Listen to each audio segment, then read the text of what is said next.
un hombre que ayunaba 40 días al año, que se encerraba en monasterios a llorar sus pecados, y mandó construir iglesias que hoy son patrimonio de la humanidad. Pero ese mismo hombre firmó órdenes de ejecuciones masivas, torturó a sus aliados más cercanos, y vivió sus últimos años sumido en una paranoia religiosa absoluta. ¿Era un creyente sincero? ¿Usaba a Dios para legitimar el terror? Como dicen los historiadores hoy, simplemente vivía una contradicción que solo el poder absoluto puede crear. Hoy no vamos a juzgarlo con ojos modernos. Vamos a abrir sus cartas, leer sus oraciones y cruzarlas con lo que contaban las crónicas de su época. Quédate hasta el final, porque en unos minutos vas a descubrir el momento exacto en que su fe cambió para siempre, y entenderás cómo justificaba ante Dios lo que la historia llamó terrible. Iván IV Vasilievich nació en 1530. Heredó el trono con solo 3 años. Moscovia era un estado en formación, rodeado de enemigos, con una iglesia que acababa de llamarse a sí misma la Tercera Roma. En ese mundo, el zar no era solo un rey, era el elegido de Dios, el puente entre el cielo y la tierra. Su educación no fue militar, ni administrativa, fue teológica. Monjes le enseñaron salmos, las enseñanzas de los primeros santos, y una idea fundamental, que el poder en la tierra debe imitar el orden del cielo. A los 16 años, se corona como el primer zar de Rusia. El título no es político, es sagrado. Significa César, pero en la Rusia del siglo XVI también significa pastor de almas. Y aquí está la primera clave. Para Iván, gobernar y rezar no eran dos cosas distintas. Eran la misma obligación, la misma carga divina.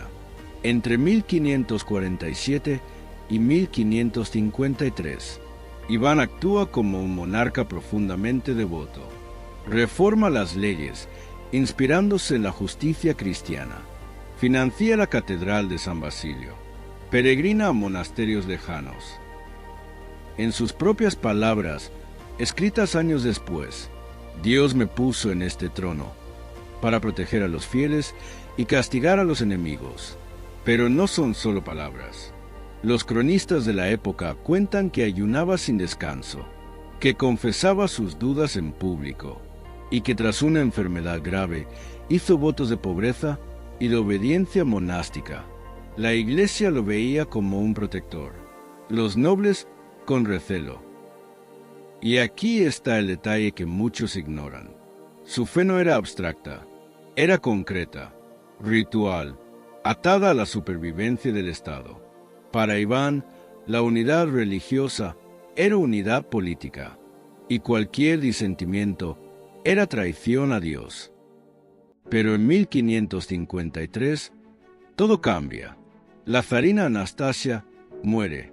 Iván cae en una crisis espiritual y política. Siente que Dios lo está probando. Poco después, su amigo y consejero, el príncipe Kursky, huye a Lituania y le escribe una carta, acusándolo de tirano. Iván responde con una serie de cartas que hoy son documentos históricos. En ellas, no solo defiende su poder, lo justifica teológicamente. Escribe, el zar es siervo de Dios, y por eso tiene derecho a castigar a sus siervos como Dios castiga a los pecadores. No es una metáfora, es una doctrina. En 1565, crea la Oprichnina, un territorio aparte, una guardia personal con poder absoluto, un sistema de control con confiscaciones, exilios y ejecuciones. Los cronistas hablan de decenas de miles de víctimas, pero Iván no lo llama terror, lo llama purificación. Y aquí viene la pregunta difícil. ¿Realmente creía que cumplía un mandato divino? Las cartas, los registros de los monasterios, la correspondencia con la iglesia, sugieren que sí, pero también muestran a un hombre que usaba la teología como escudo político. No era fe ciega, era fe funcional. En sus cartas a Kursky, Iván cita el Salmo 2.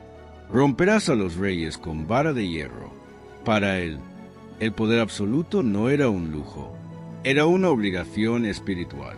Si Dios permite que exista un monarca, es para que ejerza justicia en la tierra, aunque esa justicia cueste sangre.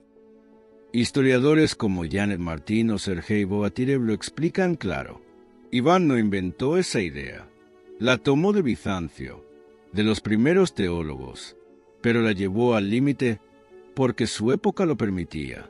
Rusia no tenía leyes independientes. La Iglesia dependía del trono, y la frontera con Polonia y Lituania era una herida abierta. ¿Y los remordimientos? Sí, los hubo. En sus últimos años, envió donaciones enormes a monasterios, para que rezaran por las almas de los ejecutados. En su testamento, pide perdón por sus pecados de ira, pero al mismo tiempo reafirma: no haré nada que no sea según la voluntad de Dios. No es la historia de un ateo disfrazado de creyente, es la de un hombre que vivió en un mundo donde fe, poder y violencia podían convivir sin conflicto aparente. Hoy, los historiadores coinciden en 3 cosas. 1. Su devoción era real, pero no exclusiva. Servía al Estado. 2. Su idea de poder no era suya. Era la mentalidad política de su siglo. 3. La paranoia y el aislamiento aceleraron la violencia, pero no borraron la base religiosa que la sostenía. La historiadora Isabel de Madariaga lo resume así: Iván no era un loco religioso, era un constructor de estados. Usó el lenguaje de su tiempo para centralizar el poder. La religión no fue el motor, fue el combustible. Y esta es la lección. Cuando una sociedad no separa el poder terrenal del celestial, cada decisión política se vuelve un acto de fe, y cada acto de fe se vuelve política. Iván el Terrible no era un monstruo sin fe, ni un santo con espada. Era un hombre de su tiempo, que creía firmemente que Dios lo había elegido, y que esa elección le daba derecho absoluto sobre la vida y la muerte. La historia no nos pide perdonarlo, nos pide entenderlo, entender cómo la religión, el poder y la mente humana pueden entrelazarse hasta volverse uno solo. Si este relato te hizo ver la historia de otra forma, suscríbete. Dime en los comentarios, ¿a quién quieres que analicemos después? ¿Torquemada? ¿Leopoldo II?